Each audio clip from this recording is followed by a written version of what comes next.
खबर शामिल करते हैं मंडी बहाउद्दीन से। शहजाद हसन चौधरी सदर डिस्ट्रिक्ट प्रेस क्लब की वफद के हमरा डीपीओ मंडी बहाउद्दीन से तफसीली मुलाकात।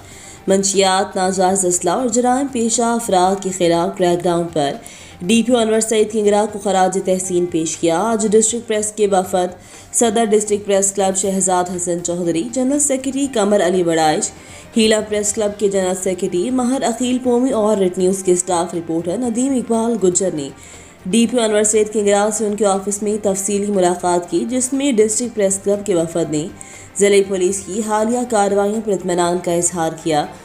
इसके अलावा उन्होंने डीपीओ मंडी बहाउद्दीन का शुक्रिया अदा किया, जिन्होंने थाना सदर और थाना सिविल लाइन, फरशनास और क्राइम फाइटर SHOs को तैनात किया।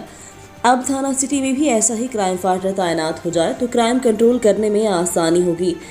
उन्होंने कहा कि SHO को हिदायत जारी की है कि ज़ाती दिलचस्पी लेकर इन केसों को निपटाया जाए, इंसाफ के तमाम तकाज़ों को पूरा किया जाए। इंतहाई नरम लहजे में SHO को समझाया और मुद्दई मुकदमा बूढ़ी औरत की आधा घंटा गौर से बात सुनी, उसकी माजी के मुताबिक केस को हल करने की हिदायत जारी की। डीपीओ मंडी बहाउद्दीन अनवर सईद किंगरा ने कहा, आप लोगों को ऑयल करने किसी सिफारिश की ज़रूरत नहीं, बिला झिझक आप मेरे पास आएँ, आपके साथ इंसाफ किया जाएगा और 100% मेरिट होगा।